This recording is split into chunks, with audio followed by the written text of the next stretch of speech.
Finally, returning to our IDE, let's talk about default parameters and labeled arguments. So oftentimes when we write a function, we want to have default values for our arguments. That is, we want to have the option to include arguments, but if not, just let our function use the default values. So let's expand our previous code. Take cat2,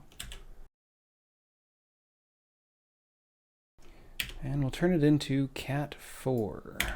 In this simple example, cat1, or our first version of this function, already had a default value for the face, so all we had to say there was just cat, and we get a picture of a cat. Adding different parameters gave us the ability to have different faces, but also requires us to include that extra information.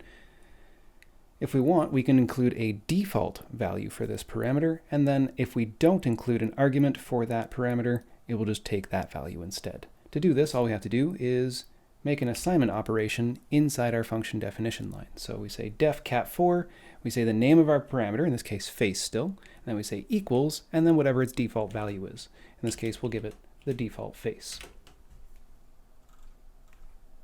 Now, when we run our code, so we can say cat4 with any old face that we want, a winking happy face perhaps, or we could just say cat4 without any arguments at all. Now when we run our code, we get Python functions. We get two different cats, one with the face that we asked for, and one with the default face. So let's see another example. Let's make this one particularly meaningless. So def fun, and we'll just give it three parameters. So we'll say a equals 1, b equals 2, and c equals 3. So they all have default values, and this function is not going to do anything special. It's just going to print a, print b, and print c. That way we can see what happens with these parameters when we call it in a bunch of different ways. So for example, as we've seen, since these parameters all have default values, I can just call the function, provide no arguments, and the function will run fine.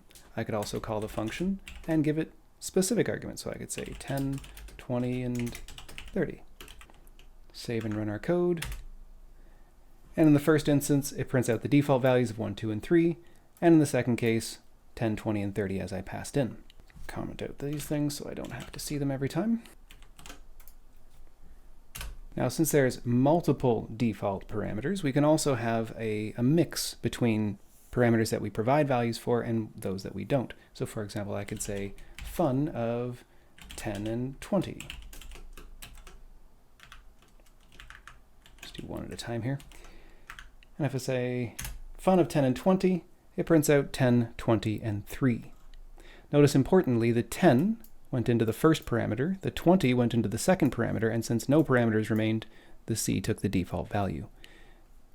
These are what are known as positional arguments. The position of the argument determines which parameter it goes into. Notice, for example, if I had said 20, 30, that doesn't mean, for some reason, put the 20 in B and the 30 in C. It still means put 20 in A and 30 in B. The first argument goes to the first parameter, the second argument to the second parameter, and if there's any parameters left over, they take their default values. Save our code, run again, 20, 30, and 3. Now, if we want to use the default value for A while providing values for B and C, we can use what are known as labeled arguments. This is sort of the flip side of the default parameters. So in a default parameter, we're providing a value for the variable name. With a labeled argument, we're providing the variable name with the value. So we could say fun of b equals 20 and c equals 30. Oops, b equals 2. Let's say b equals 20, so it's not the default value, and we can see the difference. So in this case, the first value printed out, a is 1, which was our default value, and then b and c got 20 and 30. Notice, importantly, this means you have to know what the names of your parameters are in order to assign them to the correct value. We could do this in a different order. I could say a20, and now a gets the first value, c gets the second value, and since there's no value for b, it takes its default parameter. When labeling your arguments, the order of that position also doesn't matter, so I can say, for example, fun of c equals 4, a equals 5, and b equals 6. And that works just the same. So a has the value 5 and it prints out 5, b has the value 6, prints out 6, and c has the value 4, so it prints out 4. So this is all well and simple, I hope, but the next issue is a bit more tricky. If you mix positional arguments and labeled arguments, you have to remember that the labeled arguments must go last. So for example, I am allowed to say fun of, let's say, 10, c equals 30, and b equals 20. So in this case, I'm giving labeled arguments for b and c, so I expect those to be as labeled. And this unlabeled positional argument should go into the first position. So in this case, we have a. Save and run our code, and that works fine. We get 10, 20, 30 as we would expect. However, this is good.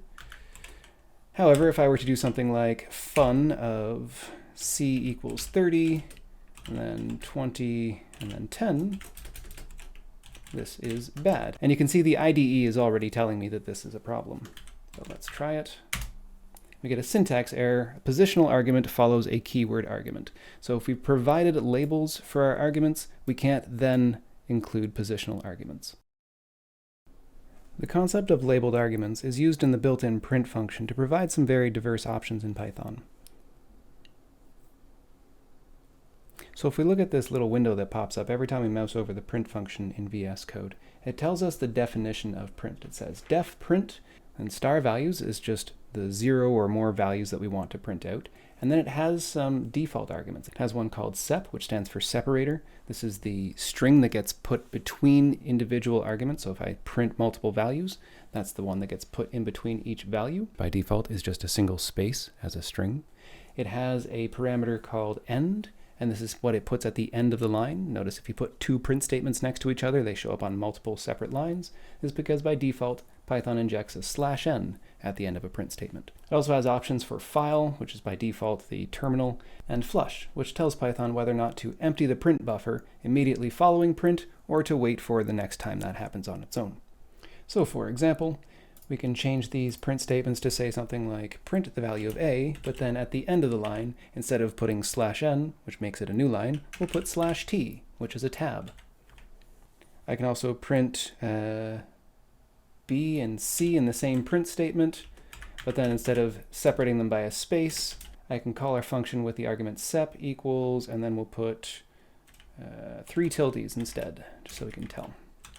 Save and run our code. Let's make something worth running.